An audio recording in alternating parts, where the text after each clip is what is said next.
Hello everyone, आप सभी का स्वागत है हमारे इस चैनल पर। और आज की इस क्लास में हम बात करेंगे साइंस के वेरी वेरी मोस्ट इंपॉर्टेंट प्रश्नों के बारे में। ठीक है, कहने का मतलब है जितने भी प्रश्न, यानी कि जब आप 27 फरवरी को साइंस का पेपर देने जाएंगे, ठीक है, जब आप 27 फरवरी को साइंस का पेपर देने जाएंगे तो आपके साइंस के पेपर में 27 फरवरी को जितने भी प्रश्न आपके पेपर में पूछे जाएंगे, ठीक है, वो सारे सारे प्रश्न आज की इस क्लास में आपको मिल जाएंगे। ठीक है, देखिए अगर हम बात करें, ठीक है, अगर हम आपके पेपर के बारे में बात करें तो जो आपका पेपर जो है, आपका पेपर के होने का जो समय है वो काफ़ी कम है, बहुत ही कम समय बचा है। ठीक है, आपके पास बहुत ही कम समय बचा है, तो इसीलिए हम मात्र एक ही वीडियो में, ठीक है, एक ही वीडियो में, देखिए मात्र ओनली एक ही वीडियो में हम क्या करने वाले हैं, तो एक ही वीडियो में हम देखिए केमिस्ट्री के मोस्ट इंपॉर्टेंट प्रश्नों के बारे में बात करेंगे, साथ ही साथ में आपके जितने भी फिजिक्स है, ठीक है, फिजिक्स के मोस्ट इंपॉर्टेंट प्रश्नों के बारे में बात करेंगे, और फिर हम बात करेंगे बायोलॉजी के मोस्ट इंपॉर्टेंट प्रश्नों के बारे में। ठीक है, और आगे अगर हम बात कर लेते हैं, देखिए,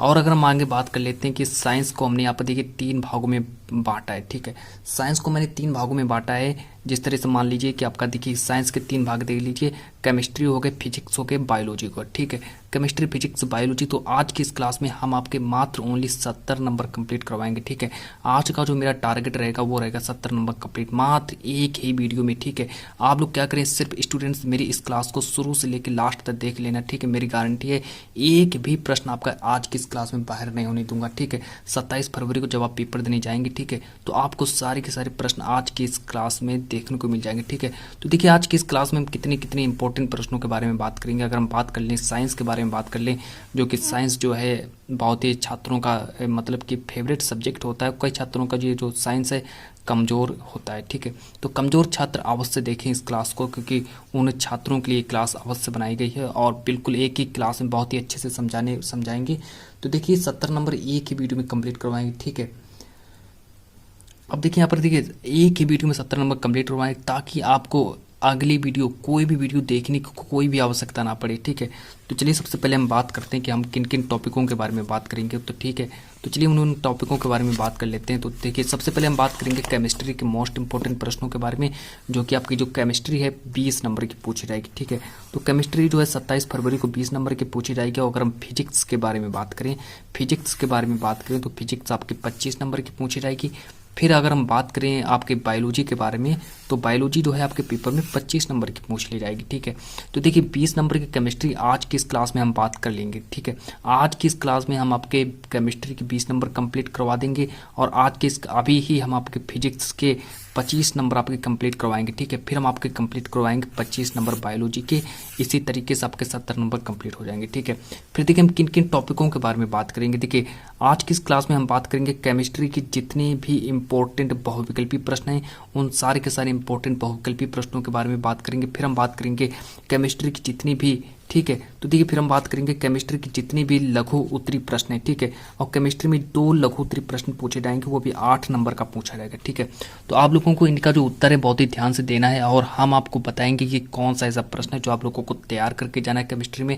सिर्फ इतने ही प्रश्न आप लोग पढ़ लेना। ठीक है, जितने में प्रश्न आप लोगों को बताऊं केमिस्ट्री में, सिर्फ आप लोगों को इतने ही प्रश्न पढ़ लेना है, और इससे एक भी प्रश्न आपका बाहर नहीं जाएगा। ठीक है, देखिए फिर हम बात करेंगे दीर्घ उत्तरी प्रश्नों के बारे में। आप लोगों को दीर्घ उत्तरी प्रश्नों में कौन कौन से ऐसे प्रश्न है जो आप लोगों को पढ़ने हैं। ठीक है, फिर हम बात करेंगे फिजिक्स के इंपॉर्टेंट, ठीक है, फिर हम बात करेंगे फिजिक्स के इंपॉर्टेंट बहुविकल्पी प्रश्नों के बारे में, 7 प्रश्न। ठीक है, जो फिजिक्स में जो प्रश्न बहुविकल्पी कितने प्रश्न पूछे जाते हैं, 7 प्रश्न पूछे जाते हैं, और टोटल कितना प्रश्न होता है, टोटल 20 बहुविकल्पी प्रश्न आपके पेपर में पूछे जाएंगे। ठीक है, तो उन 20 बहुविकल्पी प्रश्नों के बारे में हम डिस्कस करेंगे। देखिए ये सारे के सारे इंपॉर्टेंट प्रश्न हैं। ठीक है, देखिए ये सारे के सारे इंपॉर्टेंट प्रश्न हैं जिनके बारे में आज की इस क्लास में हम बात करेंगे। ये देखिए बहुत से ऐसे इंपॉर्टेंट प्रश्न हैं, और यहाँ से हम आपके देखिए 20 नंबर आपके कंप्लीट करवा देंगे। ठीक है, तो इसीलिए मैं कह रहा हूँ कि वीडियो को शुरू से लेकर लास्ट तक देखिए। ठीक है, ये मिनिमम देखिए आपके 40 से 50 प्रश्न हैं, और ये 40 से 50 प्रश्न बहुविकल्पी प्रश्न है। ठीक है, और ये प्रश्न मैं आप लोगों को याद करवा दूंगा, तो आप लोग क्या करिए, क्लास को पूरा देख लेना। ठीक है, देखिए फिर हम बात करेंगे लघु उत्तरी प्रश्नों के बारे में, फिर हम बात करेंगे दीर्घ उत्तरी प्रश्नों के बारे में। ठीक है, इस तरीके से हम आपके फिजिक्स के 25 नंबर आपके कंप्लीट करवा देंगे। फिर ठीक है, फिर देखिए हम बात करेंगे बायोलॉजी की जितने भी इंपॉर्टेंट बहुविकल्पी प्रश्न बनते हैं उन इंपॉर्टेंट प्रश्नों के बारे में बात करेंगे। फिर हम बात करेंगे कि बायोलॉजी के जितने भी इंपॉर्टेंट लघु उत्तरीय प्रश्न बनते हैं उन प्रश्नों के बारे में बात करेंगे।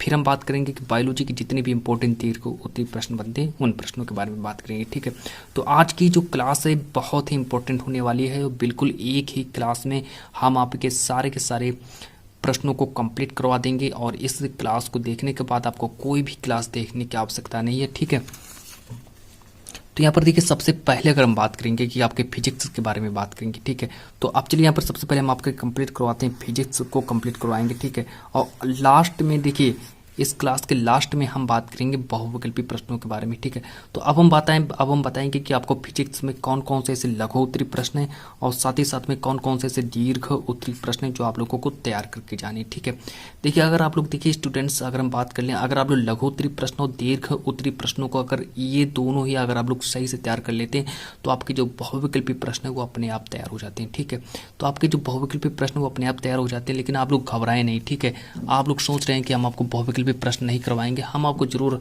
बहुविकल्पी प्रश्न सॉल्व करवाएंगे। ठीक है, ये देख लीजिए कितने बहुविकल्पी प्रश्न है। ठीक है, देखिए हम आपको दिखा देते हैं। देखिए बहुत ही इंपॉर्टेंट बहुविकल्पी प्रश्न, देखिए 13 नंबर हो गया, ये देखिए 40। ठीक है, बहुत ही देखिए 56 से, देखिए 56 से लिखा, ये कहने का मतलब है कि बहुत ही बहुविकल्पी प्रश्नों के बारे में बात करेंगे। एक भी प्रश्न आपका मैं 20 नंबर का पूछा जाएगा। ठीक है, आपके पेपर में बहुविकल्पी प्रश्न देखिए 63, 64, 20 बहुविकल्पी प्रश्न आपके पेपर में पूछे जाएंगे। ठीक है, तो एक भी प्रश्न हम आपका बहुविकल्पी में बाहर नहीं होने देंगे। ठीक है, आप लोगों का मेरा टारगेट रहेगा 70 नंबर एक ही वीडियो में कंप्लीट करवाना। ठीक है, तो 70 नंबर आपके एक ही वीडियो में कंप्लीट हो जाएंगे। तो चलिए स्टार्ट करते हैं क्लास को बिना किसी देर करते हुए, और अब हम बात करेंगे इंपॉर्टेंट प्रश्नों के बारे में। ठीक है, अब मेरा जो टारगेट रहेगा वो रहेगा 70 नंबर का।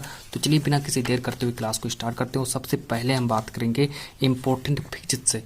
ठीक है, अब हम भौतिक विज्ञान के महत्वपूर्ण प्रश्नों को लाते हैं। तो आप लोग क्या करिए, कॉपी पेन लेकर बैठ जाइए और देखिए। ठीक है, इंपॉर्टेंट प्रश्नों को लिखना स्टार्ट कर दीजिए। अब देखिए सबसे पहले अगर हम बात कर लेते हैं तो यहाँ पर सबसे पहले हम लाएंगे लघु उत्तरीय प्रश्नों के बारे में।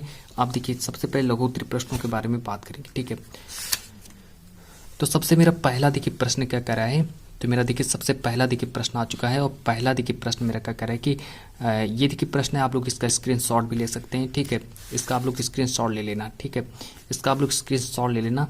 तो चलिए देखिए बात करते हैं इस प्रश्न के बारे में। अब ये देखिए प्रश्न हमसे देखिए क्या कह रहा है। अब ये देखिए प्रश्न, इस प्रश्न के बारे में बात करते हैं कि 1.5 मीटर लंबे तार में, ठीक है 1.5 मीटर लंबे तार में, अब देखिए आगे क्या क्या कह रहा है, 1.5 मीटर लंबे तार में, देखिए पढ़ते हैं इस प्रश्न को। और इस प्रश्न को देखिए अब हम पढ़ रहे हैं कि 1.5 मीटर लंबे तार में, 1.5 मीटर लंबे तार में क्या हो रहा है कि 1.5 मीटर लंबे तार में 0.5 एम्पियर की धारा बह रही है। ठीक है, तो ये 1.5 मीटर लंबा तार है जिसमें क्या है कि 0.5 एम्पियर की धारा बह रही है। ठीक है, अब हम आप लोगों को दिखा दें कि ये प्रश्न कितनी बार देखिए पूछा गया। ठीक है, ये प्रश्न देखिए कितनी बार पूछा गया है कि ये देखिए प्रश्न है। ठीक है, ये देखिए प्रश्न है, अनसॉल्व से उठाया गया प्रश्न है और बहुत ही इंपॉर्टेंट प्रश्न है। ठीक है, 1.5 मीटर लंबे तार में 0.5 एम्पियर की धारा बह रही है। यह तार 3.0 न्यूटन प्रति एम्पियर मीटर की तीव्रता वाले समरूप चुंबकीय क्षेत्र के लंबवत रखा जाता है। ठीक है, उस चालक पर लगने वाले बल की गणना कीजिए। तो बहुत ही सरल प्रश्न है और आप लोग इसका आंसर आसानी से देख सकते हैं। ठीक है, 2014, 2015, 17, 18 कई बार ये प्रश्न पूछा गया। ठीक है, तो देखिए ये देखिए वही प्रश्न है और वही प्रश्न हम लेकर आए हैं यहाँ पर। तो सबसे पहले हम बात करेंगे, ठीक है, तो सबसे पहले हम बात करेंगे कि 25 नंबर मेरा टारगेट रहेगा फिजिक्स में और यहाँ पर देखिए लघु उत्तरीय प्रश्नों के बारे में बात करेंगे। ठीक है, तो सबसे पहले हम बात करेंगे लघु उत्तरीय प्रश्नों के बारे में। और आपके पेपर में जो फिजिक्स में जो लघु उत्तरीय प्रश्न जो हैं, फिजिक्स में जो लघु उत्तरीय प्रश्न है वो 3 प्रश्न आपसे पूछे जाएंगे और एक प्रश्न जो होगा वो 4 नंबर का होगा। ठीक है, तो सबसे पहले हम बात करेंगे लघु उत्तरीय प्रश्नों के बारे में। तो एक प्रश्न जो होगा वो 4 नंबर का होगा और 3 प्रश्न आपके लघु उत्तरीय में पूछे जाएंगे। तो आप लोग सबसे पहले क्या करिए कि फिजिक्स में 3 नंबर आपके देखिए 3 प्रश्न आप लोग कंप्लीट कर लीजिए। ठीक है, 3 प्रश्न आपके यहीं से पूछे जाएंगे। ठीक है, एक भी प्रश्न आपका बाहर नहीं होगा। तो इस प्रश्न को, मेरी उम्मीद आप लोगों ने इस प्रश्न को नोट कर लिया होगा। ठीक है, इस प्रश्न को आप लोगों ने नोट कर लिया होगा। तो आप लोग इस प्रश्न को नोट कर लीजिएगा कि 1.5 मीटर लंबे तार में 0.5 एम्पीयर की धारा बह रही है और यह तार 3.0 न्यूटन प्रति मीटर की तीव्रता वाले समरूप चुंबकीय क्षेत्र के लंबवत रखा जाता है तो उस चालक पर लगने वाले बल की गणना करो। ठीक है, प्रश्न नंबर 1 हो गया और ये ही पूछा जा सकता है। ठीक है, बहुत ही इंपॉर्टेंट है, पता नहीं यही आपके पेपर में आ जाए। ठीक है, तो इसीलिए मिस मत करना, इस प्रश्न को जरूर नोट कर लेना। ठीक, अब देखिए प्रश्न नंबर 2 के बारे में बात करते हैं। प्रश्न नंबर 2 देख लेते हैं, क्या करें कि एक लंबे सीधे तार में, ठीक है, ये प्रश्न नंबर आपका कौन सा है, ये प्रश्न नंबर आपका 2 रहेगा। ठीक है, प्रश्न नंबर 2 देख लेते हैं, क्या करें कि प्रश्न नंबर 2 करें कि एक लंबे सीधे तार में 3.0 एम्पियर विद्युत धारा प्रवाहित हो रही है। ठीक है, अब ये देखिए इंपॉर्टेंट प्रश्न है, बहुत ही इंपॉर्टेंट प्रश्न है। अगर हम इस प्रश्न के बारे में बात करें कि ये जो प्रश्न है देखिए कितनी बार देखिए पूछा गया है कि एक लंबे सीधे तार में 3.0 एम्पियर विद्युत धारा प्रवाहित हो रही है और तार में 50 सेंटीमीटर दूर स्थित बिंदु पर चुंबकीय क्षेत्र की तीव्रता, ठीक है, चुंबकीय क्षेत्र की तीव्रता ज्ञात करना है 2015, 16, 17। कहने का मतलब है कि हर साल पूछे जाने वाले प्रश्नों के बारे में बात करेंगे और आप लोगों ने इस प्रश्न को नोट कर लिया होगा। ठीक है, देखिए एक लंबे सीधे तार में 3.0 एम्पियर विद्युत धारा प्रवाहित हो रही है, साथ ही साथ में तार से, देखिए तार से 50 सेंटीमीटर दूर स्थित बिंदु पर चुंबकीय क्षेत्र की तीव्रता ज्ञात करो। ठीक है, इस प्रश्न को नोट कर लेना। ठीक है, इस प्रश्न को नोट कर लो, जल्दी जल्दी से नोट कर लो और एक भी प्रश्न आपका छोड़ेंगे नहीं। ठीक है, हर प्रश्न आपके पेपर में फंसेगा और मेरी गारंटी है। देखिए 3 प्रश्न लघु उत्तरी में पूछे जाएंगे। ठीक है, फिजिक्स में 3 प्रश्न लघु उत्तरी में पूछे जाएंगे और वो 3 प्रश्न आपके आज की इस क्लास में कंप्लीट करवा देंगे। ठीक है, प्रश्न नंबर 3 के बारे में बात करते हैं। प्रश्न नंबर 3 देख लेते हैं क्या करें।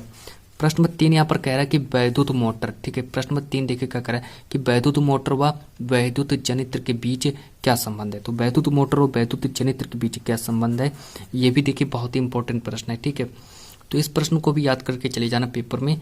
और फिर हम बात करते हैं प्रश्न नंबर 4 के बारे में। प्रश्न नंबर 4 जो है इंपॉर्टेंट प्रश्न है और कई बार पेपर में पूछा भी जा चुका है। ठीक है, तो देखिए प्रश्न नंबर 4 के बारे में बात करते हैं कि 1 मीटर लंबे विद्युत चालक में 2.0 एम्पियर की धारा बह रही है। ठीक है, अब मान लीजिए कि यहाँ पर 1 मीटर लंबा क्या है, 1 मीटर लंबे विद्युत चालक में कितनी धारा बह रही है, तो 2.0 एम्पियर की धारा बह रही है। ठीक है, अब देखिए बात करते हैं कि चालक को 2.5 न्यूटन 2.5 न्यूटन प्रति एम्पियर मीटर तीव्रता वाले चुंबकीय क्षेत्र में 30 डिग्री के कोण पर रखा जाता है तो चालक पर लगने वाले चुंबकीय बल की गणना करो। ठीक है, तो चालक पर लगने वाले चुंबकीय बल की गणना कर देना है और आप लोगों को यहाँ पर 4 नंबर अपने कंप्लीट कर लेना है। ठीक है, देखिए 3 प्रश्न आपसे पूछे जाएंगे फिजिक्स में, तो सबसे पहले हम फिजिक्स से ही स्टार्टिंग करेंगे, फिर हम लाएंगे आपके केमिस्ट्री के इंपॉर्टेंट प्रश्न। ठीक है, तो सबसे पहले हम आपके यहाँ पर देखिए 25 नंबर आपके कौन से कंप्लीट करवाएंगे, तो सबसे पहले यहाँ पर हम आपके 25 नंबर कंप्लीट करवा रहे हैं फिजिक्स के। फिर अगला प्रश्न है प्रश्न नंबर 5 के बारे में बात करते हैं और प्रश्न नंबर 5 को देख लेते हैं, स्क्रीन पर लाते हैं प्रश्न नंबर 5 को। और प्रश्न नंबर 5 देखिए क्या कह रहा है कि इलेक्ट्रॉन पर आवेश, अब देखिए यहाँ पर इलेक्ट्रॉन पर आवेश कितना है, तो इलेक्ट्रॉन पर आवेश कितना है कि 1.6 × 10⁻⁻⁹ कूलम है। देखिए इलेक्ट्रॉन पर आवेश कितना है, तो इलेक्ट्रॉन पर आवेश है 1.6 × 10⁻⁻⁹ कूलम है। और आगे बात कर लेते हैं, और आगे बात करते हैं कि यही 1000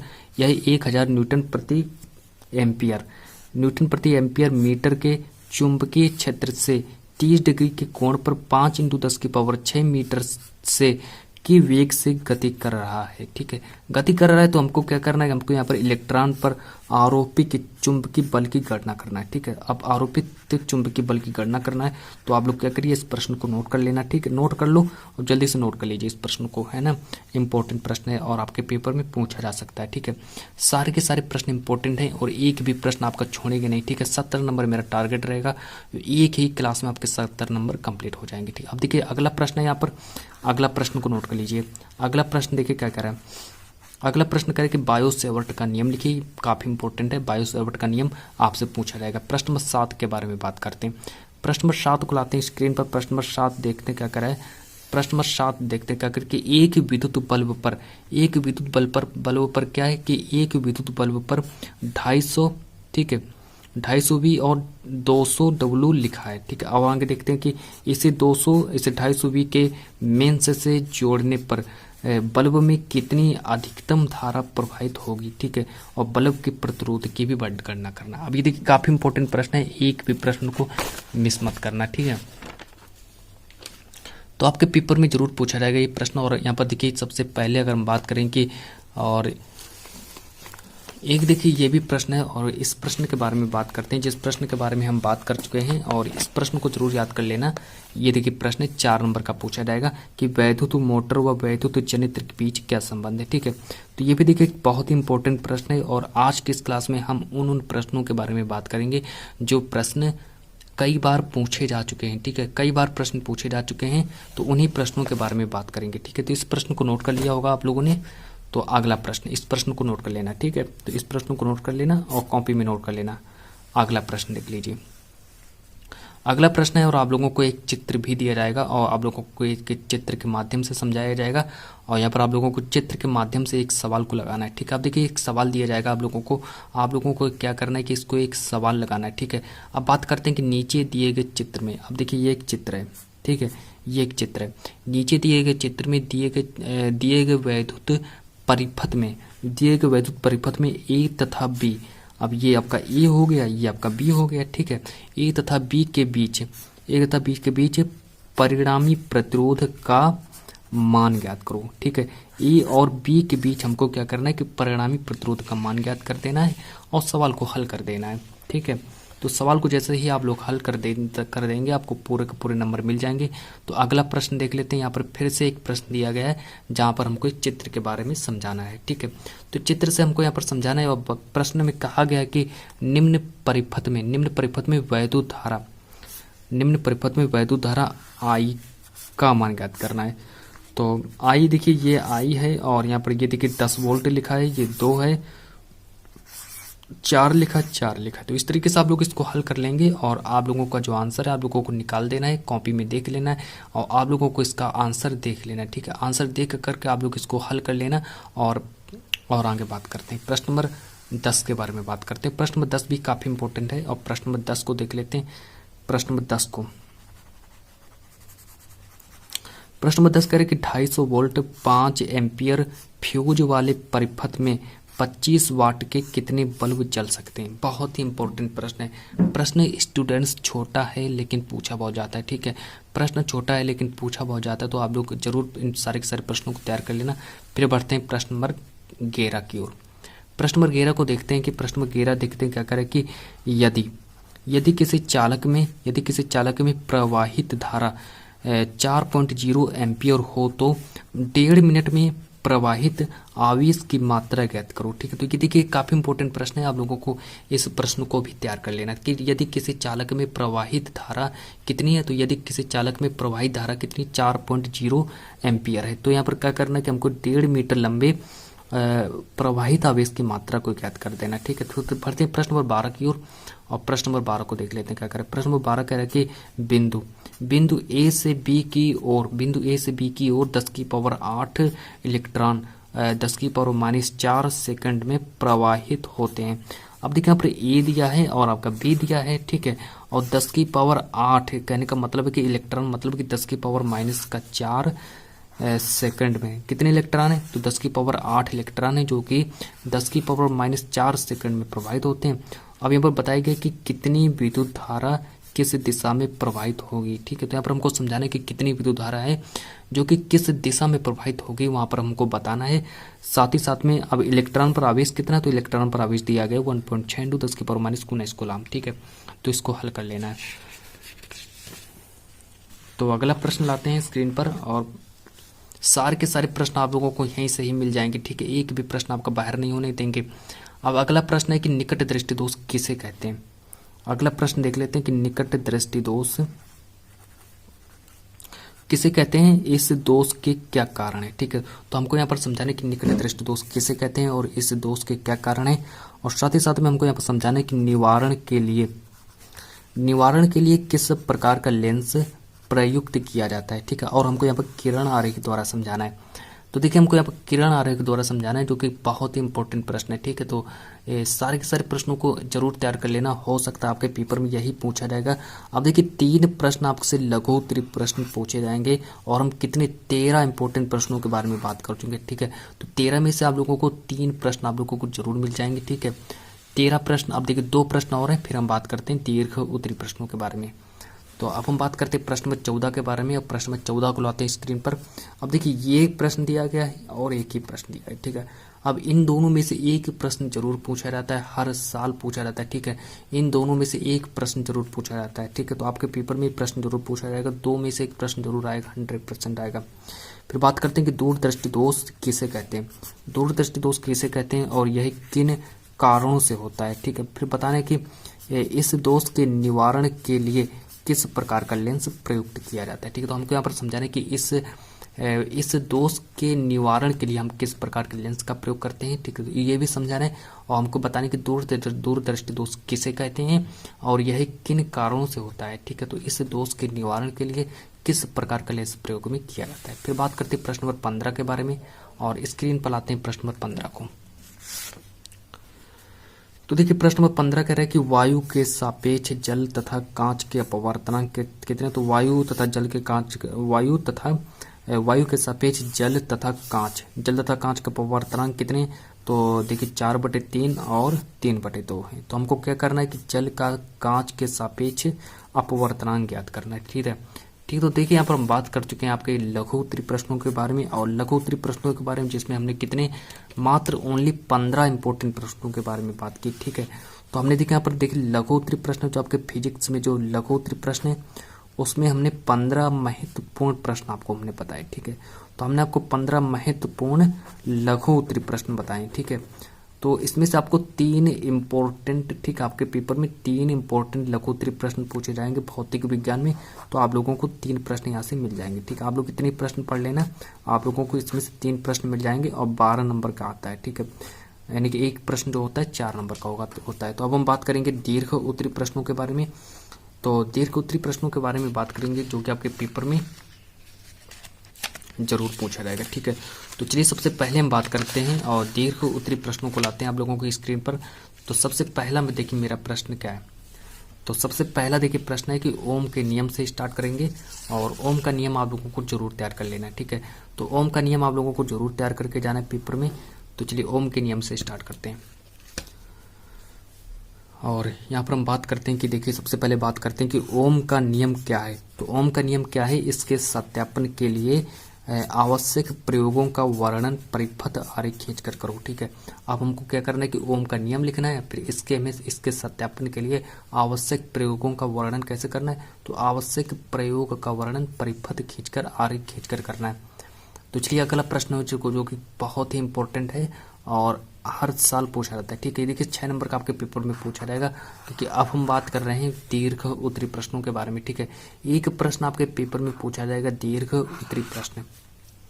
तो आपके पेपर में एक दीर्घ उत्तरीय प्रश्न पूछा जाएगा। और अगर हम देख लें यहाँ पर देखिए फिजिक्स के बारे में बात करें, फिजिक्स में देखिए 3 प्रश्न लघु उत्तरीय में होंगे और हम फिजिक्स के 3 लघु उत्तरीय प्रश्न आप लोगों को बता चुके हैं। 15 इंपॉर्टेंट प्रश्नों के बारे में बात की थी हमने, जिसमें से आप लोगों को 3 लघु उत्तरीय प्रश्न मिल जाएंगे फिजिक्स में, है ना। तो अब हम बात करेंगे दीर्घ उत्तरीय प्रश्नों के बारे में। अब हम आप लोगों को क्या करने के, अब हम आप लोगों को 4 से 5 दीर्घ उत्तरीय प्रश्न बताएंगे, उसमें से आप लोगों को एक प्रश्न आप लोगों को मिल जाएगा, ठीक है। तो इसको नोट कर लीजिएगा कि दिए गए परिपथ में नंबर ए ऑप्शन दिया है ए तथा बी के मध्य प्रतिरोध, नंबर सेकंड ऑप्शन दिया है परिपथ में प्रवाहित धारा आई, और नंबर थर्ड ऑप्शन क्या दिया है, चित्र को भी नोट कर लेना, चित्र को भी नोट कर लेना। नंबर थर्ड ऑप्शन दिया है ए तथा बी के मध्य विभवांतर, ठीक है। तो ये देखिए प्रश्न आपका कौन सा है, प्रश्न नंबर 1 आपका कंप्लीट हुआ। और स्क्रीन पर लाते हैं अगला प्रश्न। अगला दीर्घ उत्तरीय प्रश्न देखिए क्या कर रहा है। अगला दीर्घ उत्तरीय प्रश्न के बारे में बात कर लेते हैं। अगला प्रश्न जो है इंपॉर्टेंट है और 6 नंबर का आपके पेपर में पूछा जाएगा, ठीक है। तो अगला प्रश्न है कि यदि कोई धारावाही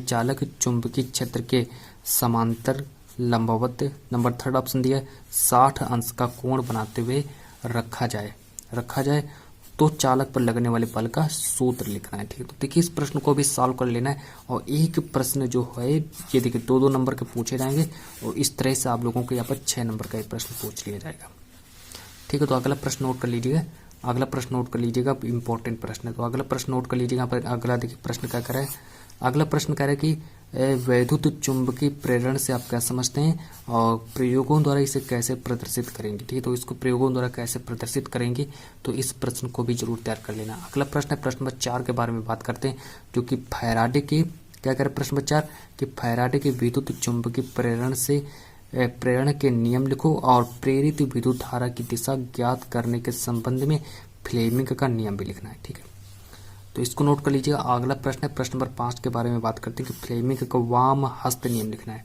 तो फ्लेमिंग का वाम हस्त नियम लिखना है। ठीक, आप लोगों को भ्रमित भी किया जा सकता है, तो आप लोगों को क्या करना है कि बिल्कुल आसानी से आप लोगों को इसका आंसर देना है।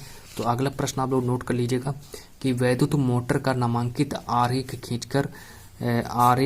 खींचिए। फिर क्या करना है कि इसका सिद्धांत तथा कार्यविधि स्पष्ट करो और वैद्युत मोटर में विभक्त वलय का क्या महत्व है। ठीक है, तो इसको भी समझाना है कि वैद्युत मोटर में विभक्त वलय का क्या महत्व है। तो ये प्रश्न जरूर आपके पेपर में, एक प्रश्न आपके पेपर में पूछा जाएगा। ठीक है, तो आप लोगों को बिल्कुल भी हड़बड़ाना नहीं है और बिल्कुल हर प्रश्न का आंसर देना है, अच्छे तरीके से आंसर देना है। ठीक है, अगला प्रश्न है कि नामांकित आरेख खींचकर किसी विद्युत जनित्र का मूल सिद्धांत तथा कार्यविधि स्पष्ट करो और इसमें ब्रूसों का क्या महत्व। तो इसमें हमको ब्रूसों का महत्व भी समझाना है। ठीक है, तो ब्रूसों का क्या महत्व रहेगा को उसको भी समझाना है। तो प्रश्न को नोट कर लीजिएगा।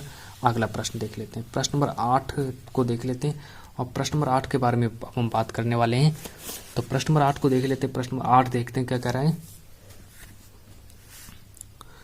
कि दिष्ट धारा जनित्र की क्रियाविधि का सचित्र वर्णन करें तथा इसकी संरचना व कार्य प्रणाली का सचित्र वर्णन करो। ठीक है, तो यहाँ पर देखिए आपके जो फिजिक्स के हम इम्पोर्टेंट प्रश्नों के बारे में बात कर चुके हैं। तो फिजिक्स फाइनली आपके यहाँ पर देखिए समाप्त हो चुकी है। ठीक है, फिजिक्स आपके यहाँ पर समाप्त हो चुकी है। अगर आप फिजिक्स में अगर आप लोग इतना ही पढ़ लेते हैं तो आपके 25 नंबर आपके कंप्लीट हो जाएंगे फिजिक्स में। ठीक है, फाइनली बहुविकल्पी प्रश्नों को छोड़कर। ठीक है, ये क्लास जैसे ही समाप्त हो गई तो उसके हम जस्ट अंत में हम आपको बताएंगे बहुविकल्पी प्रश्नों के बारे में, जिसमें आपके देखिए 40 इंपॉर्टेंट प्रश्न होंगे बहुविकल्पी प्रश्न। ठीक है, 40-50 प्रश्न होंगे आपके बहुविकल्पी प्रश्न। तो उसमें से देखिए अब आप लोगों को यहाँ पर देखिए फिजिक्स में आपका देखिए टेंशन खत्म हो गया। ठीक है, फिजिक्स का टेंशन आप लोगों का खत्म हो गया।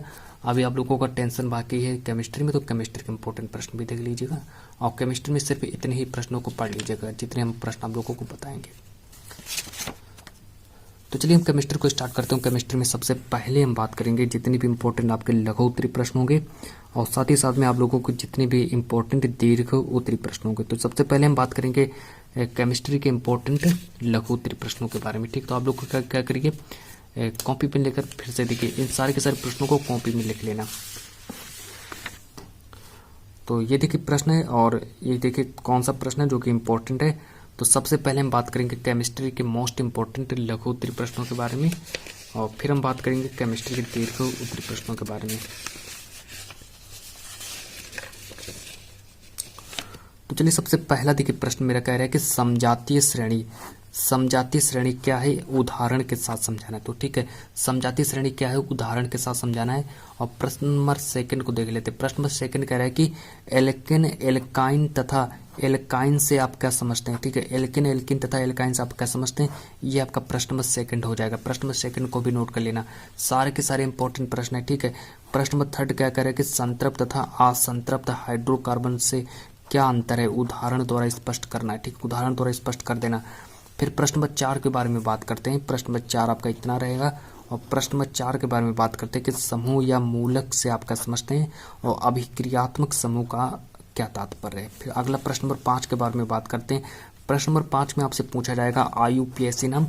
तो आप लोगों को जैसे मान लीजिए यहाँ पर आपको CH3COOH और HCHO और CH3OH इनका आप लोगों को IUPAC नाम देना है। ठीक है, IUPAC नाम जैसे आप लोग बता देंगे आपको पूरे नंबर मिल जाएंगे। प्रश्न नंबर 6 के बारे में बात करते हैं। प्रश्न नंबर 6 देख लेते क्या कर रहा है।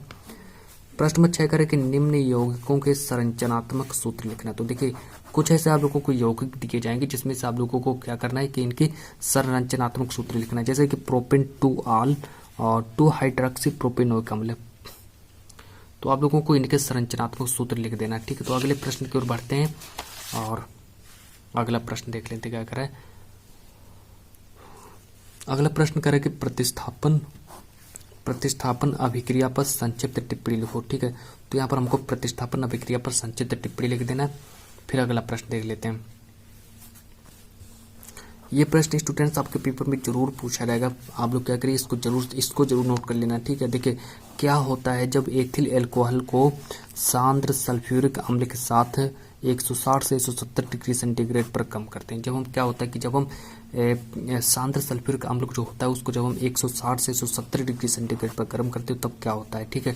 तो इसको भी समझाना है। प्रश्न नंबर 9 के बारे में बात करते हैं। प्रश्न नंबर 9 कह रहा है कि साबुनीकरण पर संक्षिप्त टिप्पणी लिखो, ठीक है। तो साबुनीकरण पर संक्षिप्त टिप्पणी लिखो। और प्रश्न नंबर 10 कह रहा है कि मिसेल पर संक्षिप्त टिप्पणी लिखो, ठीक है। तो ये देखिए दोनों इंपॉर्टेंट प्रश्न है, हर साल पूछे जाते हैं, दोनों इंपॉर्टेंट प्रश्न है, दोनों को नोट कर लेना, ठीक है। प्रश्न नंबर 11 के बारे में बात करते हैं।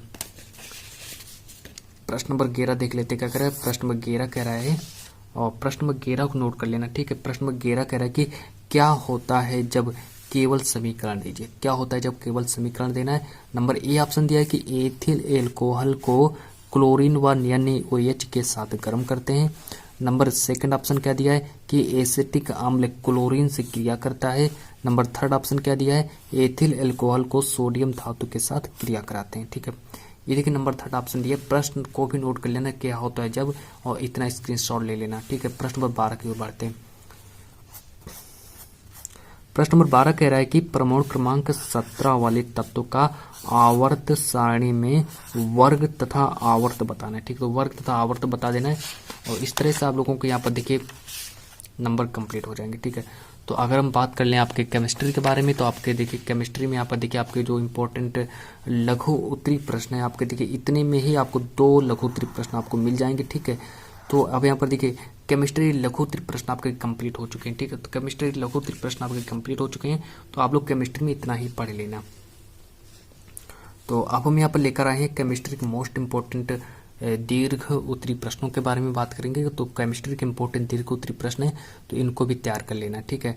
तो केमिस्ट्री में दीर्घ उत्तरी प्रश्न जो है आपके पेपर में कितने नंबर का पूछा जाएगा, तो केमिस्ट्री में दीर्घ उत्तरी प्रश्न जो है आपके पेपर में देखिए एक प्रश्न आपसे पूछा जाएगा, वो भी 6 नंबर का, ठीक है। तो देखिए कुछ ऐसे इंपॉर्टेंट 7 प्रश्न लेकर आए हैं, 7 इंपॉर्टेंट प्रश्न लेकर आए हैं, तो 7 में से आपको एक प्रश्न आपको मिल जाएगा, ठीक है।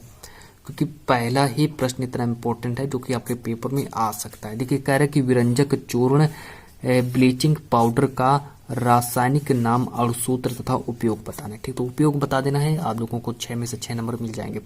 प्रश्न नंबर 2 के बारे में बात करते हैं। प्रश्न नंबर सेकंड को देख लेते हैं। प्रश्न नंबर 2 कह रहा है कि बेकिंग पाउडर, और यानी कि बेकिंग पाउडर को हम खाने का सोडा भी कहते हैं, ठीक है। तो बेकिंग पाउडर को हम खाने का सोडा कहते हैं, तो बेकिंग पाउडर का रासायनिक नाम एवं अणु सूत्र क्या होता है, ठीक है। और हमको बताने कि इसको बनाने की विधि एवं 2 भौतिक गुण तथा 2 रासायनिक गुण समीकरण देते हुए लिखना है, तो ठीक है। हम तो इसमें हमको क्या करना है कि बेकिंग पाउडर का रासायनिक नाम लिख देना है हमको, साथ ही साथ में हमको अणु सूत्र क्या होता है और इसको बनाने की विधि एवं 2 भौतिक गुण तथा 2 रासायनिक गुण भी रासायनिक समीकरण देते हुए समझा देना है। तो चलिए बढ़ते हैं प्रश्न नंबर 3 के बारे में। प्रश्न नंबर 3 देखिए क्या कह रहा है। प्रश्न नंबर 3 कह रहा है कि प्लास्टर ऑफ पेरिस, प्रश्न नंबर 3 कह रहा है कि प्लास्टर ऑफ पेरिस किसे कहते हैं और इसे बनाने की विधि गुण व उपयोग भी बताने, ठीक है। तो इसको बनाने की विधि गुण व उपयोग भी बताने। प्रश्न नंबर 4 के बारे में बात करते हैं। प्रश्न नंबर 4 इंपॉर्टेंट है, इसको थोड़ा ध्यान से पढ़ना, ठीक है। प्रश्न नंबर 4 कह रहा है कि एथिल अल्कोहल के निर्माण की प्रमुख विधियों का रासायनिक समीकरण देते हुए संक्षिप्त विवरण दीजिए। देखिए बहुत ही इंपॉर्टेंट प्रश्न है, ठीक है। 100% आपके पेपर में आएगा, ठीक है, 100% आएगा। अब इसके हमको संक्षिप्त विवरण देना है। तो नंबर ए ऑप्शन दिया हैलोजन अम्ल, और नंबर सेकंड ऑप्शन दिया है सल्फ्यूरिक अम्ल के साथ 170 डिग्री सेंटीग्रेड पर अभिक्रिया होती है। अब ये देखिए प्रश्न है, इस प्रश्न को हमसे इस तरह से भी पूछ सकता है, ठीक है। ये देखिए अथवा करके दिया, ठीक है। ये देखिए प्रश्न अथवा करके दिया है, तो अथवा करके आप लोग इस प्रश्न को भी नोट कर लेना कि किण्वन द्वारा एथेनॉल के निर्माण पर संक्षिप्त टिप्पणी लिखो, ठीक है। तो हमको क्या करना है कि किण्वन द्वारा एथेनॉल के निर्माण पर संक्षिप्त टिप्पणी लिख देना है, और आपको पूरे के पूरे नंबर मिल जाएंगे, ठीक है। फिर अगला प्रश्न देख लेते हैं। अगला प्रश्न देख लेते हैं क्या करें। अगला प्रश्न करें कि एसिटिक अम्ल बनाने की किसी एक विधि का रासायनिक समीकरण लिखो, ठीक है। प्रश्न करें कि एसिटिक अम्ल बनाने की किसी एक विधि का रासायनिक समीकरण लिखो, और हमें इसको यहाँ पर इसके 3 प्रमुख रासायनिक गुण भी लिखने हैं, ठीक। तो इसके हमें 3 प्रमुख रासायनिक गुण भी लिखने। और प्रश्न नंबर ये देखिए 2 इंपॉर्टेंट प्रश्न हैं, दोनों को नोट कर लेना। प्रश्न नंबर 6 कह रहा है कि दीर्घाकार आवर्त सारणी की प्रमुख विशेषताएं लिखो। और प्रश्न नंबर 7 कह रहा है कि ये स्थिरीकरण पर संक्षिप्त टिप्पणी लिख देना, ठीक है। तो यहाँ पर देखिए अब अगर हम बात करें आपके प्रश्नों के बारे में कि हम यहाँ पर कितने प्रश्न कितने नंबर आपके कंप्लीट करवा चुके हैं, ठीक है। तो चलिए सबसे पहले हम बात करें कि आपके पेपर में, अगर हम बात कर लें कि आपके पेपर में कितने नंबर आपके कंप्लीट करवा चुके हैं। तो सबसे पहले अगर हम बात करें, अगर हम बात कर लेते हैं आपके पेपर के ही बारे में बात कर लेते हैं, ठीक है। देखिए तो सबसे पहले अगर हम बात करें फिजिक्स के बारे में बात करें, भौतिक विज्ञान के बारे में बात करें, तो देखिए भौतिक विज्ञान के बारे में बात करते हैं। सबसे पहले हम बात करते हैं भौतिक विज्ञान के बारे में, फिजिक्स के बारे में बात। देखिए भौतिक विज्ञान में जो आपका जो, अगर हम भौतिक विज्ञान के बारे में बात करें, तो भौतिक विज्ञान के बारे में बात करें जो आपका देखिए यहाँ पर लघुत्तरी प्रश्न है, कितने नंबर का पूछा जाता है, 12 नंबर का पूछा जाता है, ठीक है। और भौतिक विज्ञान में एक प्रश्न आपसे कौन सा प्रश्न पूछा जाएगा, तो भौतिक विज्ञान में एक प्रश्न आपसे दीर्घ उत्तरी प्रश्न में पूछा जाएगा, वो भी 6 नंबर का। देखिए 12 6 कितना होता है, 18 नंबर होता है, ठीक है। तो 12 6 18 नंबर हम आपके फिजिक्स में कंप्लीट करवा चुके हैं। और जब हम आपको अभी बहुविकल्पी प्रश्न जब हम आपको सॉल्व कराएंगे तो उसमें आपका फिजिक्स का सारे के सारे इंपॉर्टेंट प्रश्न हो जाएंगे। फिर हम बात करते हैं केमिस्ट्री के बारे में। तो केमिस्ट्री के बारे में हम थोड़ा जानकारी कर लेते हैं। तो केमिस्ट्री में देखिए हम आपके यहाँ पर देखिए लघु उत्तरी प्रश्न और दीर्घ उत्तरी प्रश्नों के बारे में बात कर चुके हैं, ठीक है। केमिस्ट्री में तो केमिस्ट्री आपके पेपर में कितने नंबर की पूछी जाएगी, तो केमिस्ट्री के देखिए दो लघु उत्तरी प्रश्न दिए जाएंगे। केमिस्ट्री में आपको 2 लघु उत्तरी प्रश्न दिए जाएंगे और 2 प्रश्न होंगे जो कि 8 नंबर के होंगे, और एक प्रश्न आपसे 6 नंबर का पूछा जाएगा। तो देखिए 8 6 14 नंबर, 18 14, ठीक है। तो इनको ऐड कर देना तो हम देखिए अब देखिए इतने नंबर हम आपके कंप्लीट करवा चुके हैं, ठीक है। देखिए 32 नंबर हो गया आपका, ठीक है। तो 32 नंबर आपके हम कंप्लीट करवा चुके हैं। अब हम बात करेंगे बायोलॉजी के इंपॉर्टेंट प्रश्नों के बारे में। तो बायोलॉजी के इंपॉर्टेंट प्रश्नों के बारे में बात करेंगे तो सबसे पहले हम बायोलॉजी में किन किन प्रश्नों के बारे में बात करेंगे। तो बायोलॉजी के सबसे पहले हम लाएंगे लघु उत्तरी प्रश्न, फिर हम लाएंगे बायोलॉजी के दीर्घ उत्तरी प्रश्न। तो चलिए सबसे पहले आप लोग नोट करना स्टार्ट कर दीजिए। बायोलॉजी के इंपॉर्टेंट लघु उत्तरी प्रश्नों के बारे में बात करेंगे। तो ये देखिए कुछ बायोलॉजी के इंपॉर्टेंट कौन से प्रश्न, तो ये बायोलॉजी के इंपॉर्टेंट लघु उत्तरी प्रश्न है। तो बायोलॉजी के इंपॉर्टेंट लघु उत्तरी प्रश्नों को नोट करना स्टार्ट कर दीजिए। तो सबसे पहला देखिए मेरा प्रश्न क्या करे कि प्रयोगों द्वारा सिद्ध कीजिए कि प्रकाश संश्लेषण के लिए प्रकाश एवं कार्बन डाइऑक्साइड आवश्यक है, ठीक है। तुमको यहाँ पर सिद्ध करना है, प्रयोगों द्वारा सिद्ध करना है कि प्रकाश संश्लेषण के लिए जो क्या आवश्यक है, तो प्रकाश संश्लेषण के लिए प्रकाश एवं कार्बन डाइऑक्साइड आवश्यक है, ठीक है। अगर यहाँ पर हम बात कर लेते हैं आपके बायोलॉजी के बारे में, तो आपसे यहाँ पर देखिए 3 प्रश्न आपसे पूछे जाएंगे बायोलॉजी में। 12 नंबर का आपका बायोलॉजी में पूछा जाएगा और एक प्रश्न आपसे 6 नंबर का पूछा जाएगा, ठीक है। तो इसको उधर रखते हैं।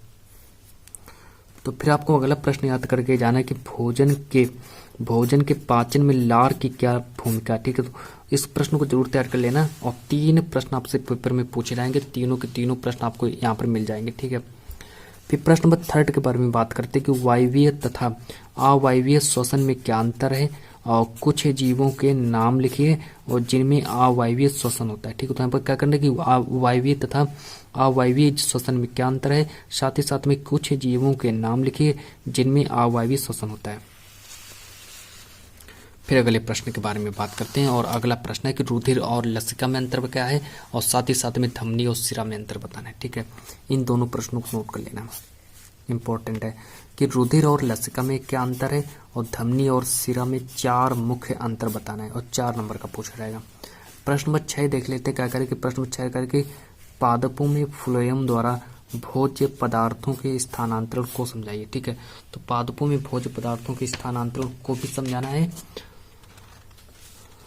तो अगला प्रश्न देख लेते हैं क्या करें। अगला प्रश्न कह रहा है कि परिवार नियोजन से आप क्या समझते हैं, परिवार नियोजन से आप क्या समझते हैं, और छोटे परिवार के महत्व को समझाना है। तो परिवार नियोजन से आप क्या समझते हैं, और यहाँ पर हमको समझाना है कि छोटे परिवार के महत्व, जो छोटे परिवार जो होते हैं और छोटे परिवारों का क्या क्या महत्व होता है, तो छोटे परिवारों के महत्व को भी समझाना है।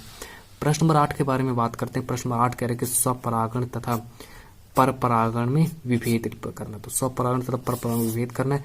प्रश्न नंबर 9 क्या कह रहे हैं, प्रश्न नंबर 9 कह रहे हैं कि जनन स्वास्थ्य पर एक टिप्पणी लिखो। तो जनन स्वास्थ्य पर एक टिप्पणी को लिख देना है। प्रश्न नंबर 10 देखते हैं क्या करें। प्रश्न नंबर 10 कह रहा है कि जीनोटाइप तथा फिनोटाइप में अंतर लिखो। प्रश्न नंबर 10 हो जाएगा। प्रश्न नंबर 11 को देख लेते क्या करें, गुणसूत्र पर संक्षिप्त टिप्पणी लिखो। ठीक है, प्रश्न नंबर 11 हो जाएगा।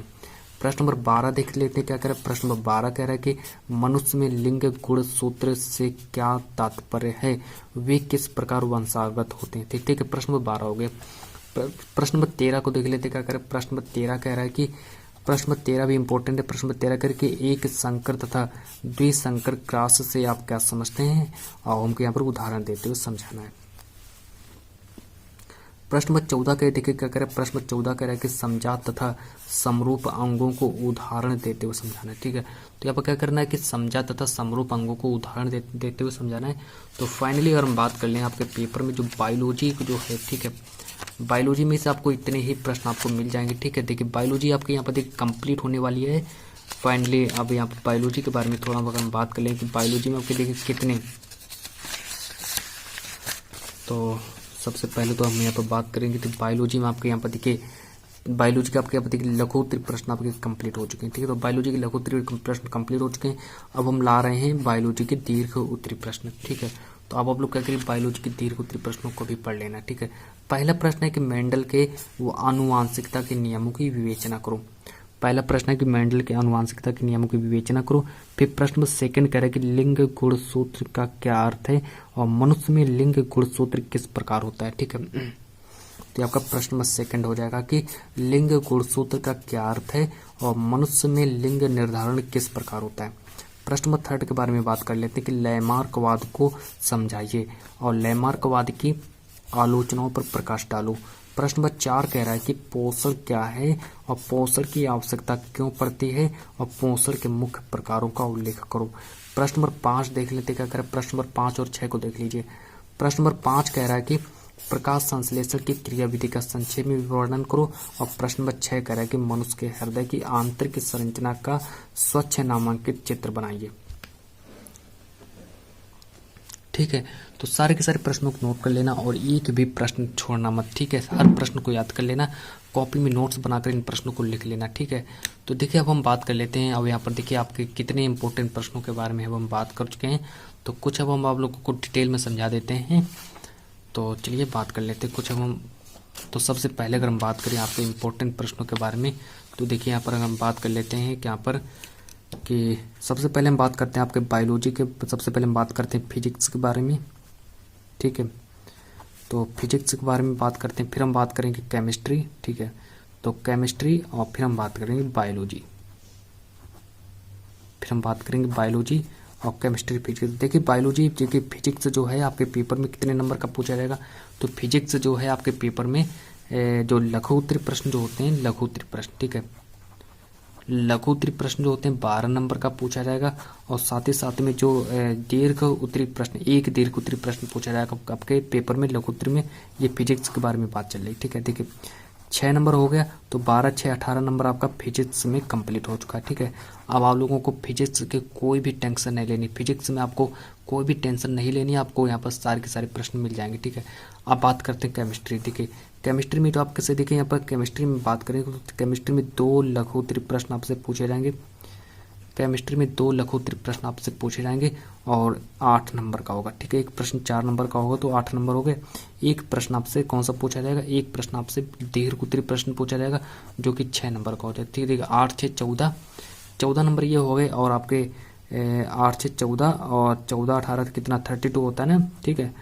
देखिए 32 नंबर आपका ये कंप्लीट हो चुका है, ठीक है। तो अब ये आप देखिए, और 18 नंबर आपका मैं यहाँ पर देखिए 12 नंबर का ये देखिए पूछा जाता है, ठीक है। तो 12 नंबर। अब बायोलॉजी में बात कर लेते हैं। बायोलॉजी में 3 प्रश्न आपसे कौन से पूछे जाएंगे, तो बायोलॉजी में 3 प्रश्न आपसे लघु उत्तरी पूछे जाएंगे, वो भी एक प्रश्न 4 नंबर का होगा तो 12 नंबर का पूछा जाएगा, ठीक है। एक प्रश्न आपका 6 नंबर का पूछा जाएगा दीर्घ उत्तरी प्रश्न में, तो 18 नंबर आपका देखिए कंप्लीट। देखिए 18 और 32 नंबर ये हो गए, 32, 8, 40, 10, 50 नंबर आपके कंप्लीट हो चुके हैं, ठीक है। तो 50 नंबर हमने आपके कंप्लीट करवा दिए हैं। तो अब हम स्टार्ट करते हैं बायोलॉजी, अब हम स्टार्ट करते हैं, ठीक है। अब हम देखिए किन के बारे में बात करेंगे, तो अब हम बात करेंगे केमिस्ट्री की जितनी भी इम्पोर्टेंट बहुविकल्पी प्रश्न होंगे, फिजिक्स के जितने भी इम्पोर्टेंट बहुविकल्पी प्रश्न होंगे और बायोलॉजी की जितनी भी इम्पोर्टेंट बहुविकल्पी प्रश्न होंगे, ठीक है। तो देखिए 20 नंबर अब हम आपके यहाँ पर देखिए कंप्लीट करवाएंगे, तो क्योंकि हमने क्या कहा था, क्योंकि हमने कहा था कि लास्ट में हम आपसे कुछ ऐसे इंपॉर्टेंट प्रश्न आप लोगों को देंगे जो आपके पेपर में जरूर पूछे जाएंगे। तो चलिए स्टार्ट करते हैं और सारे के सारे प्रश्नों के बारे में डिस्कस करते हैं। तो सबसे पहला देखिए प्रश्न क्या है, जो कि मैंने यहाँ पर आपका चैप्टर है जैव प्रक्रम, ठीक है। आपका चैप्टर क्या है, जैव प्रक्रम है, तो मैंने इन प्रश्नों को जैव प्रक्रम से उठाया है। तो मेरा देखिए पहला प्रश्न है कि बेरी बेरी रोग किस विटामिन की कमी से होता है। तो बेरी बेरी रोग जो होता है वो विटामिन B1 की कमी से होता है, इसको नोट कर लेना। बेरी बेरी रोग जो होता है वो विटामिन B1 की कमी से होता है। फिर प्रश्न नंबर सेकंड के बारे में बात कर लेते हैं। प्रश्न नंबर सेकंड कह रहा है कि निम्नलिखित में से मनुष्य के लार में पाया जाता है। तो निम्नलिखित में से मनुष्य के लार में क्या पाया जाता है, तो मनुष्य के लार में टाइलिन पाया जाता है, ठीक है। तो मनुष्य के लार में टाइलिन ही पाया जाता है, इसको नोट कर लेना। प्रश्न नंबर अगला कह रहा है, प्रश्न नंबर 3 के बारे में बात कर लेते हैं। प्रश्न नंबर अगला कह रहा है कि हीमोग्लोबिन महत्वपूर्ण भूमिका निभाता है। प्रश्न नंबर 3 कह रहा है कि हीमोग्लोबिन महत्वपूर्ण भूमिका निभाता है। तो हीमोग्लोबिन जो होता है वो श्वसन में महत्वपूर्ण भूमिका निभाता है, ठीक है। फिर अगला प्रश्न देख लेते हैं। अगला प्रश्न कह रहा है कि ग्लाइकोलिसिस की प्रक्रिया संपन्न होती है, ठीक है। इसमें देखिए 4 ऑप्शन आपके गलत हो चुके हैं, लेकिन इसका राइट आंसर हो जाएगा कोशिका द्रव को नोट कर लेना, ठीक है। इसको सही कर लेना कि ग्लाइकोलिसिस की जो प्रक्रिया जो संपन्न होती है वो कोशिका द्रव में संपन्न होती है। तो चलिए अगला प्रश्न के बारे में बात कर लेते हैं। अगला प्रश्न है, और अगला प्रश्न करें कि रुधिर के कितने समूह होते हैं। रुधिर के कितने समूह होते हैं, ठीक है। तो इस प्रश्न को जरूर नोट कर लेना कि रुधिर के कितने समूह होते हैं। तो रुधिर के 4 समूह होते हैं। तो रुधिर के 4 समूह होते हैं। प्रश्न नंबर अगला देख लेते हैं कि रक्त का लाल रंग किस पदार्थ की उपस्थिति के कारण होता है। तो रक्त का लाल रंग जो होता है वो किस उपस्थिति के कारण होता है, तो हीम को याद रखेंगे, ठीक है। हीम को नोट कर लेना, जब भी पेपर में प्रश्न आए तो हीम को नोट कर लेना। अगला प्रश्न है, प्रश्न नंबर 12 के बारे में बात करते हैं कि लसिका में नहीं पाया जाता है। तो ये प्रश्न नंबर अगला है कि लसिका में नहीं पाया जाता है। तो लसिका में आप लोग याद रखेंगे कि लाल रुधिर कणिकाएं जो होती हैं ये लसिका में नहीं पाई जाती हैं, ठीक है। तो इसको याद रखेंगे कि जो लाल रुधिर कणिकाएं जो होती हैं ये लसिका में नहीं पाई जाती हैं। तो प्रश्न नंबर 13 के बारे में बात कर लेते हैं। प्रश्न नंबर 13 को देख लेते हैं क्या करें। प्रश्न नंबर 13 कह रहा है कि पौधों में पत्तियों तक जल एवं खनिज लवण स्थानांतरित होते हैं। तो इसको याद रखेंगे जाइलम द्वारा। जब भी अगर जल की अगर बात हो तो जाइलम को ही सही करेंगे, ठीक है। अब पादपों में जाइलम उत्तरदायक होता है। तो पादपों में जो जाइलम जो होता है वो किसके लिए उत्तरदायी होता है, तो जल के संवहन के लिए उत्तरदायी होता है, ठीक। तो इसको याद रखेंगे। अगला प्रश्न देख लेते हैं। अगला प्रश्न देखिए क्या कह रहा है। अगला प्रश्न कह रहा है कि ग्लाइकोलिसिस के अंत में कितने एटीपी अणुओं का लाभ होता है। तो ग्लाइकोलिसिस के अंत में 2 एटीपी अणुओं का लाभ होता है। नंबर ए ऑप्शन का सही हो जाएगा। नंबर ए ऑप्शन को सही कर लीजिएगा। प्रश्न नंबर अगला देख लेते क्या करें। प्रश्न नंबर अगला कह रहा है कि मनुष्य के हृदय में कोष्ठों की संख्या कितनी होती है। तो मनुष्य के हृदय में 4 कोष्ठों की संख्या होती है। तो इसको सही कर लेना। फिर अगला प्रश्न नंबर अगला देख लेते हैं। प्रश्न नंबर अगला कह रहा है कि पल्मोनरी सिरा खुलती है या फिर रुधिर लाती है। प्रश्न अगला कह रहा है कि पल्मोनरी सिरा खुलती है या फिर रुधिर लाती है। तो कहाँ से रुधिर लाती है, तो इसका राइट आंसर हो जाएगा बाएं अलिंद में रुधिर लाती है। प्रश्न नंबर 8 को देख लेते हैं। प्रश्न नंबर अगला कह रहा है कि शुद्ध रुधिर को शरीर के विभिन्न भागों में ले जाती है। जो शुद्ध रुधिर जो होता है उसको शरीर के विभिन्न भागों में कौन ले जाता है, तो महाधमनी ले जाती है, ठीक है। तो महाधमनी को सही कर लेंगे। प्रश्न नंबर 9 के बारे में बात कर लेते हैं। प्रश्न नंबर 9 देख लेते क्या कह रहा है। प्रश्न नंबर अगला कह रहा है कि वह कौन से सिरा है जिसमें शुद्ध रुधिर प्रवाहित होता है। तो आपकी जो पल्मोनरी सिरा जो है इसमें शुद्ध रुधिर प्रवाहित होता है। तो अगला प्रश्न देख लेते हैं। अगला प्रश्न कह रहा है कि फ्लोएम द्वारा भोजन का स्थानांतरण होता है। तो फ्लोएम द्वारा जो भोजन का स्थानांतरण किस रूप में होता है, तो सुक्रोज के रूप में होता है, ठीक है। सुक्रोज को याद रखेंगे कि फ्लोएम द्वारा भोजन का जो स्थानांतरण जो होता है वो सुक्रोज के रूप में होता है। प्रश्न नंबर अगला देख लेते हैं। प्रश्न नंबर अगले को देख लेते हैं कि पौधों में भोजन का स्थानांतरण होता है। तो पौधों में भोजन का स्थानांतरण किससे होता है, तो फ्लोएम द्वारा होता है, ठीक है। तो फ्लोएम द्वारा होता है, इसको याद रखेंगे। कि पौधों में भोजन का जो स्थानांतरण है वो किसके द्वारा होता है, तो फ्लोएम द्वारा होता है। फिर अगला प्रश्न देख लेते हैं। प्रश्न अगला करें, डिक्सन एवं जॉली संबंधित है। डिक्सन एवं जॉली संबंधित है तो रसारोहण से संबंधित है। डिक्सन एवं जॉली किससे संबंधित, तो डिक्सन व जॉली रसारोहण से संबंधित है। प्रश्न नंबर 18 के बारे में बात कर लेते हैं कि कौन सा त्वचा का कार्य नहीं है, तो लैंगिक क्षमता, लैंगिक लक्षण को याद रखेंगे। तो लैंगिक लक्षण को याद रखेंगे। फिर हम बात कर लेते हैं अगले प्रश्न के बारे में। तो ये प्रश्न देखिए केमिस्ट्री से उठाया गया है प्रश्न, और केमिस्ट्री से लिया गया है प्रश्न, ठीक है। बात कर लेते हैं कि श्याम श्वेत फोटोग्राफी, श्याम श्वेत फोटोग्राफी में प्रयुक्त होती है। तो श्याम श्वेत फोटोग्राफी में AgCl का प्रयोग होता है। तो श्याम श्वेत फोटोग्राफी में AgCl का प्रयोग करते हैं। प्रश्न नंबर अगला देख लेते हैं, क्या करें कि रासायनिक समीकरण BaCl2 plus H2SO4 plus BaSO4 plus 2HCl। अब बताने कि ये जो किस प्रकार की अभिक्रिया है, तो ये एक अवक्षेपण अभिक्रिया है। अवक्षेपण अभिक्रिया को सही कर लेना, ठीक है। अवक्षेपण अभिक्रिया को सही कर लेना। फिर अगला प्रश्न देख लेते हैं। प्रश्न नंबर 6 कि एक भूरे रंग का चमकदार तत्व X को वायु की उपस्थिति में गर्म करने पर वह काला हो जाता है। तो इस तत्व का नाम बताना है, तो इस तत्व का नाम हो जाएगा कॉपर। इस तत्व का नाम क्या हो जाएगा, कॉपर। तो अगले प्रश्न देख लेते हैं। रासायनिक अभिक्रिया एवं समीकरण चैप्टर है आपका, और इसके जितने भी इंपॉर्टेंट प्रश्न बनते हैं सारे के सारे इंपॉर्टेंट प्रश्नों के बारे में बात करेंगे। तो पहला देख लेते हैं प्रश्न क्या है। तो सबसे पहले हम इस प्रश्न के बारे में बात करते हैं कि Fe2O3 प्लस 2Al और Al2O3 प्लस 2Fe ऊपर दी गई अभिक्रिया किस प्रकार की अभिक्रिया। तो ऊपर जो ये जो अब देखिए ये जो अभिक्रिया किस प्रकार की अभिक्रिया, जिसमें से 4 ऑप्शन आपको देखने को मिलेंगे। तो इसमें से आप लोग विस्थापन अभिक्रिया को सही कर देना, विस्थापन अभिक्रिया को सही कर लेना। और अगला प्रश्न देख लेते हैं। अगला प्रश्न देख लेते हैं क्या करें कि लौह चूर्ण में तनु हाइड्रोक्लोरिक अम्ल डालने से क्या होता है। तो लौह चूर्ण में अगर हम तनु हाइड्रोक्लोरिक अम्ल डाल देते हैं तो उससे क्या होता है, साथ ही साथ में हमको सही उत्तर पर निशान लगाना है। तो सही उत्तर पर निशान लगाना है, जिसमें से देखिए सही उत्तर क्या हो जाएगा, नंबर ए ऑप्शन इसका सही हो जाएगा। हाइड्रोजन गैस एवं आयरन क्लोराइड बनता है, तो नंबर ए ऑप्शन सही हो जाएगा। फिर अगला प्रश्न नंबर 3 के बारे में बात कर लेते हैं कि 2FeCl3 plus 2H2O arrow 2FeCl2 plus H2SO4 plus 2HCl, ठीक है। अब रासायनिक अभिक्रिया में Y क्या है, तो YSO2 है, SO2 याद रखेंगे। अगला प्रश्न देख लेते हैं। देखिए अगला प्रश्न है क्या करेंगे, प्रकाश संश्लेषण क्रिया में ऑक्सीजन गैस कहाँ से निकलती है। तो प्रकाश संश्लेषण की क्रिया में ऑक्सीजन गैस कहाँ से निकलती है, तो प्रकाश संश्लेषण की क्रिया में ऑक्सीजन गैस जो होती है वो जल से निकलती है, तो इसको याद रखेंगे। अगला प्रश्न है कि प्रकाश से प्रकाश अभिक्रिया होती है, तो प्रकाश अभिक्रिया किस में होती है, तो प्रकाश अभिक्रिया हरित लवक के ग्रेना वाले भाग में होती है, ठीक है।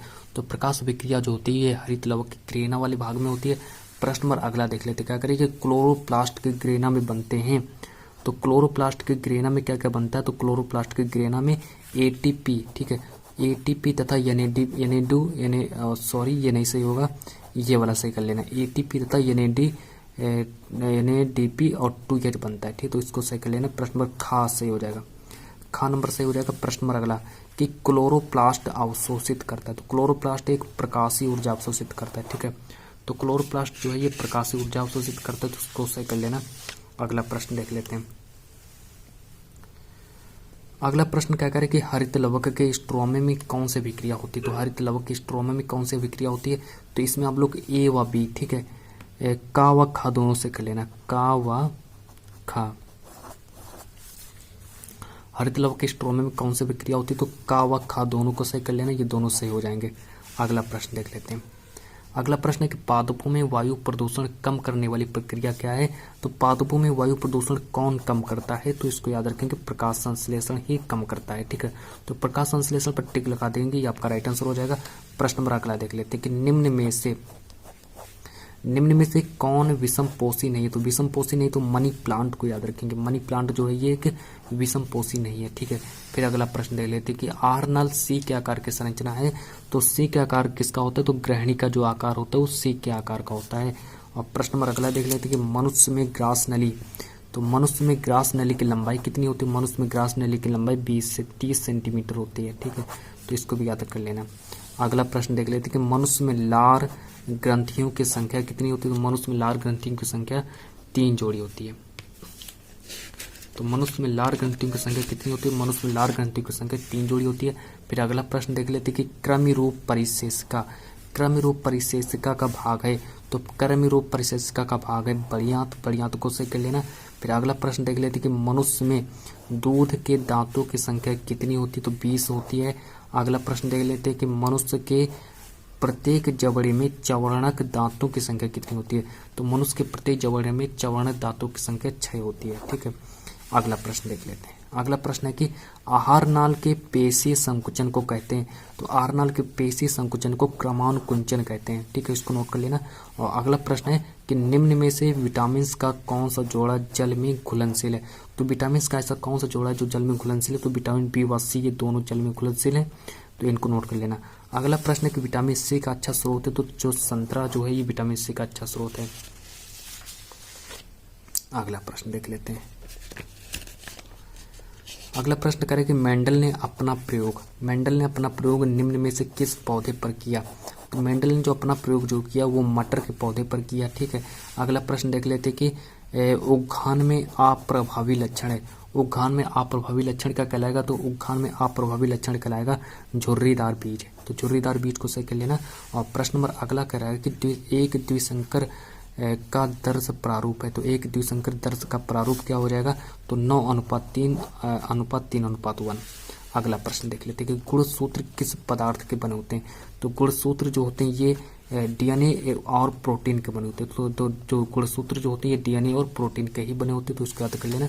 अगला प्रश्न देख लेते हैं कि मनुष्य के शुक्राणु में ऑटोसोम की संख्या कितनी होती है? ठीक है, तो मनुष्य के शुक्राणु में ऑटोसोम की संख्या कितनी होती है? तो 44 होती है। और मनुष्य में गुणसूत्रों की संख्या 46 होती है।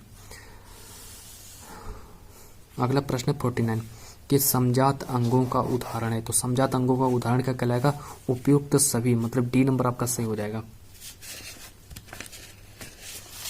अगला प्रश्न देख लेते हैं। अगला प्रश्न है कि विकास के दृष्टिकोण से मानव से सबसे निकटवर्ती कौन है? तो मानव से सबसे निकटवर्ती है चिंपैंजी को सही कर देना। पुरुष में लिंग गुणसूत्र, प्रश्न नंबर 51, पुरुष में लिंग गुणसूत्र कितने होते हैं? तो पुरुष में लिंग गुणसूत्र होता है तो XY को सही कर देना, XY आपका सही हो जाएगा। प्रश्न नंबर अगला देख लेते हैं कि प्रोकैरियोटिक कोशिकाओं में डीएनए कहाँ पाया जाता है? तो प्रोकैरियोटिक कोशिकाओं में जो डीएनए जो होता है वो कोशिका द्रव्य में पाया जाता है। अगला प्रश्न देख लेते हैं कि जैव विकास का सिद्धांत प्रतिपादित करने वाले वैज्ञानिक का नाम बताओ। तो जैव विकास का सिद्धांत प्रतिपादित करने वाले वैज्ञानिक का नाम था यहाँ पर चार्ल्स डार्विन को सही कर लेना। प्रश्न नंबर अगला देख लेते हैं, डीएनए के दोनों तंतुओं को आपस में जोड़ते हैं, तो हाइड्रोजन बंध जो होते हैं वो डीएनए के दोनों तंतुओं को आपस में जोड़ते हैं। ठीक है, तो हाइड्रोजन बंध को याद रखेंगे। अगला प्रश्न कह रहा है कि जीवों में विभिन्नताएं उत्पन्न होती है, तो जीवों में विभिन्नताएं उत्पन्न होती है लैंगिक जनन द्वारा, तो लैंगिक जनन द्वारा इसको याद रखेंगे। और फिर इसके बाद हम बात कर लेते हैं कुछ और इम्पोर्टेंट प्रश्न हैं आपके। तो चलिए अगला प्रश्न देख लेते हैं, वैद्युत ऊर्जा की इकाई क्या होती है? तो वैद्युत ऊर्जा की इकाई होती है किलोवाट घंटा। और अगला प्रश्न देख लेते हैं कि किलोवाट घंटा किसका मात्रक है? तो किलोवाट घंटा जो है ये आपका वैद्युत ऊर्जा का मात्रक है। अगला प्रश्न है कि प्रतिरोधों के समांतर संयोजन में समान होता है, तो प्रतिरोधों के समांतर संयोजन में कौन समान होता है? तो विभवांतर आपका समान होता है। अगला प्रश्न नंबर 30 को देख लेते हैं। प्रश्न अगला कह रहा है कि ताप बढ़ाने पर किसी चालक का प्रतिरोध कैसा होता है? तो उसका प्रतिरोध हमेशा बढ़ता है, इसको याद रखेंगे। फिर अगला प्रश्न देख लेते हैं, किसी तार की लंबाई उसकी प्रारंभिक लंबाई की 3 गुना करने पर उसका प्रतिरोध कितना हो जाएगा?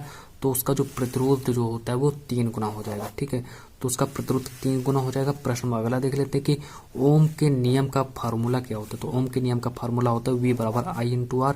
फिर अगला प्रश्न देख लेते हैं कि 1 माइक्रो ओम का मान कितना होता है? तो 1 माइक्रो ओम का मान होता है 10⁻⁻6 ओम। फिर अगला प्रश्न देख लेते हैं कि प्रतिरोध का मात्रक कितना होता है? तो प्रतिरोध का मात्रक होता है ओम। प्रतिरोध का मात्रक क्या होता है? प्रतिरोध का मात्रक ओम होता है। अगला प्रश्न देख लेते हैं। अगला प्रश्न कह रहे हैं कि किसी चालक में धारा का प्रभाव होता है, तो किसी चालक में धारा का जो प्रभाव होता है वो इलेक्ट्रॉनों के द्वारा होता है। फिर अगला प्रश्न देख लेते हैं कि वैद्युत धारा का मापन होता है, तो वैद्युत धारा का जो मापन किया जाता है वो अमीटर से किया जाता है। और अगला प्रश्न देख लेते हैं कि किसी विद्युत परिपथ में बहने वाली धारा का मात्रक क्या होता है?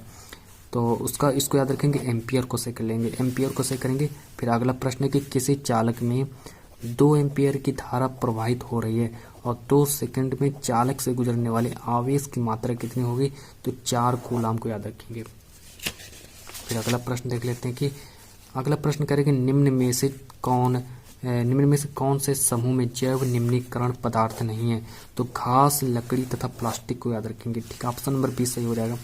अगला प्रश्न देख लेते हैं निम्न में से कौन आहार श्रृंखला का निर्माण करते हैं, तो आपका जो घास, बकरी तथा मानव, घास, बकरी तथा मानव ये आहार श्रृंखला का निर्माण करते हैं। अगला प्रश्न, निम्न में से कौन सी एक परत पराबैंगनी किरणों को पृथ्वी पर आने से रोकती है, तो ओजोन परत जो होती है ये पराबैंगनी किरणों को पृथ्वी पर आने से रोकती है।